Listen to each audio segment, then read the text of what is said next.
ನಮಸ್ಕಾರ. ನಮಸ್ತೆ. ನನ್ನ ಹೆಸರು ಸ್ವಾಮಿ ಅಂತೇಳಿ, ಇದೇ ನಿಮ್ಮ ಊರಿನ ಅಜ್ಜಂಪುರದವರನ್ನೇ. ನಮಸ್ಕಾರ. ನಮಸ್ಕಾರ. ನಾನು ನಿಮ್ಮ ಬಗ್ಗೆ ತುಂಬ ಕೇಳ್ಪಟ್ಟಿದ್ದೀನಿ ಜೊತೆಯಲ್ಲಿ. ಆದರೆ ನಾನು ನೀವು ಹಾವುಗಳು ಹಿಡ್ದಿರೋದೆಲ್ಲ ನಾನು ನೋಡಿಲ್ಲ. ಬಟ್ ತುಂಬ ಜನ ಇಡೀ ಊರು ತುಂಬ ಎಲ್ಲರೂ ಹೇಳ್ತಾರೆ ಕರೀಂ ಸಾಹೇಬ್ರು ಅಂತೇಳಿ. ಸೊ ತುಂಬ ಖುಷಿ ಆಯಿತು. ಹಾಗಾಗಿ ನಿಮ್ಮದು ಒಂದು ಇಂಟರ್ವ್ಯೂ ಮಾಡೋಣ ಅಂತ ಬಂದಿದ್ದು, ನನಗೊಂದು ಸ್ಫೂರ್ತಿಯಾಗಿ. ಈಗ ನಿಮಗೆ ಎಷ್ಟು ವರ್ಷ? ನನಗೆ 67 ವರ್ಷ. 67 ವರ್ಷ. ಎಷ್ಟು ವರ್ಷದಿಂದ ಹಾವುಗಳನ್ನು ಹಿಡಿತಾ ಇದ್ದೀರಾ? ನಾನು ಒಂದು 25 ವರ್ಷ ಹುಡುಗನಿಂದ ಹಿಡಿತಾ ಇದ್ದೀನಿ. 25 ವರ್ಷದ ಹುಡುಗನಿಂದ ಹಿಡಿತಾ ಇದ್ದೀರಾ. ಅಂದಾಜು ಸರಿಸುಮಾರು ಎಷ್ಟು ಹಿಡಿದಿರ್ಬೋದು ನೀವು?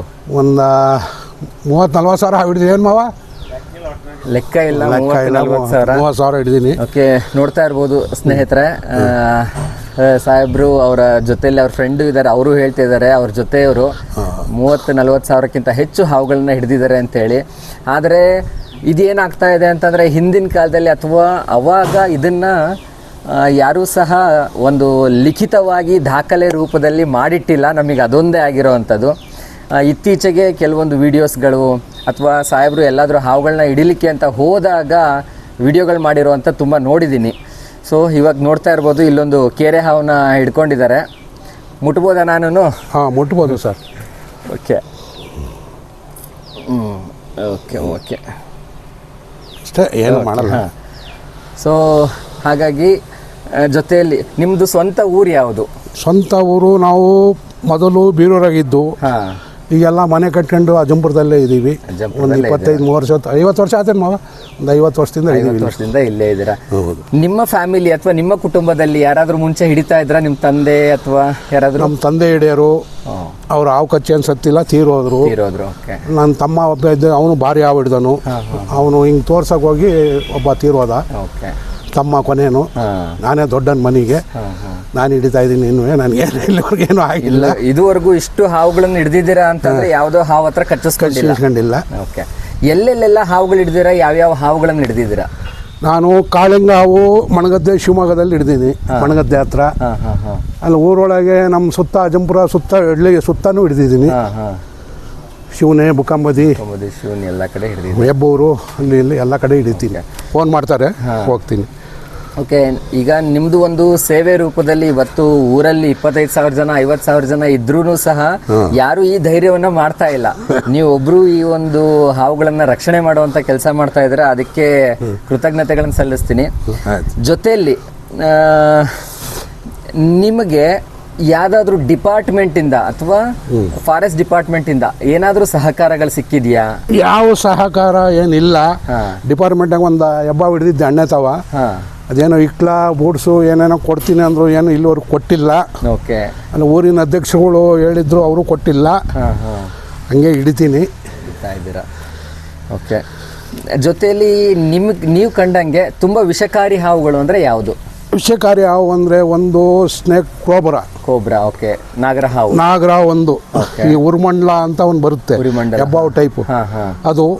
ಆಮೇಲೆ ಈಗ ಈ ಅವರಿ ಗಿಡದಲ್ಲಿ ಒಂದು ಕೊಳಕ್ ಮಂಡಲ ಅಂತ ಇರುತ್ತೆ, ಅದು ಮೈಯೆಲ್ಲ ಇದಾಗ ಅಳ್ಸೋಗೋದು ಅದು. ಆಮೇಲೆ ಈ ಕ್ಯಾರೆ ಹಾವು, ನೀರಾವು, ಕಳ್ಳಿ ಹಾವಿನಲ್ಲಿ ಏನು ವಿಷ ಇರೋದಿಲ್ಲ. ಓಕೆ. ಬಾಕಿ ಅವನಾಗೆಲ್ಲ ವಿಷನೇ.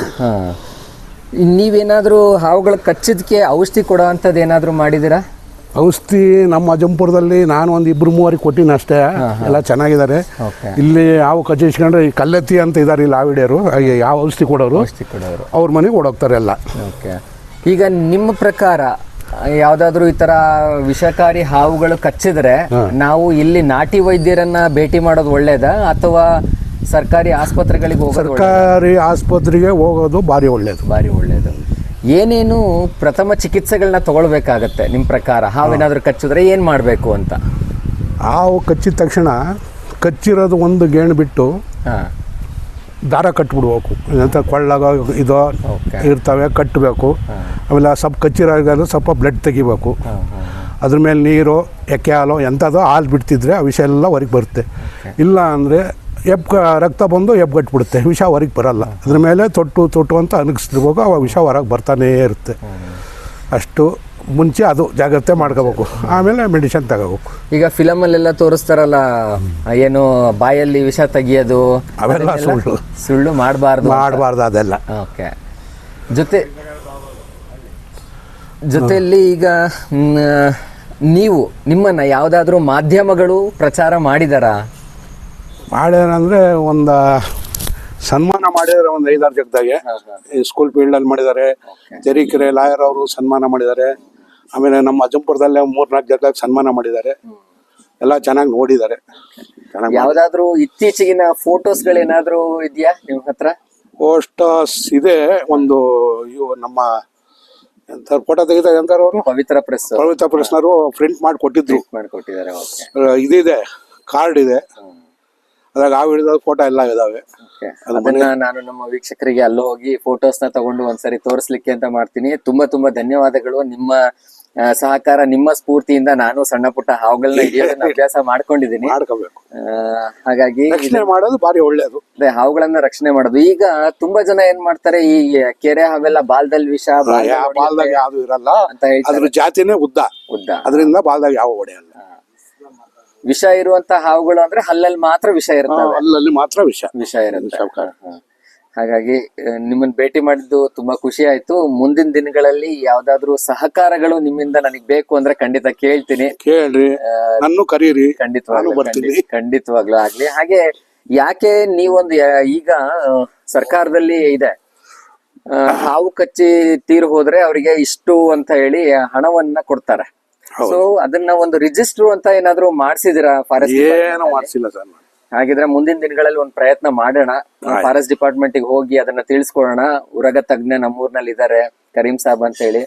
ಮುಂದೊಂದ್ ದಿನ ಏನೇ ಹೆಚ್ಚು ಕಡಿಮೆ ಆದ್ರೂ ಅವರ ಫ್ಯಾಮಿಲಿಗೆ ಅನ್ನೋದಕ್ಕೋಸ್ಕರ ಏನಾದ್ರೂ ಮಾಡ್ಬೋದಾ ಅಂತ ಹೇಳಿ ಒಂದು ಲೆಟರ್ನ ಕೊಟ್ಟು ಬರೋಣ. ನಾನು ನಿಮ್ ಜೊತೆಗೆ ಬರ್ತೀನಿ ಅಂತ ಹೇಳ್ತಾ, ಹಾಗೆ ವೀಕ್ಷಕರೇ ನೋಡ್ತಾ ಇದ್ದೀರಾ, ಕರೀಂ ಸಾಹೇಬ್ರು 30,000 40,000ಕ್ಕಿಂತ ಹೆಚ್ಚು ಹಾವುಗಳನ್ನ ಹಿಡ್ದಿರುವಂತ ಕರೀಂ ಸಾಹೇಬ್ರು ನಮ್ಮ ಊರಿನಲ್ಲಿ ಒಂದು ಹೆಮ್ಮೆ ಅಂತಾನೆ ಹೇಳ್ಬೋದು.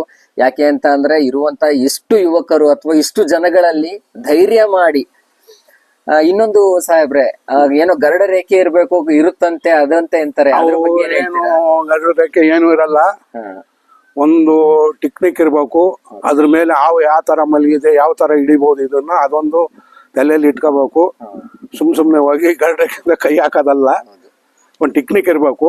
ಯಾವ ತರ ಮಲಗಿದೆ, ಯಾವ ತರ ಹಿಡಿಬಹುದು ಇದು ಅಂತ ಒಂದು ತಿಳ್ಕೊಂಡು ಕೈ ಹಾಕ್ಬೇಕು.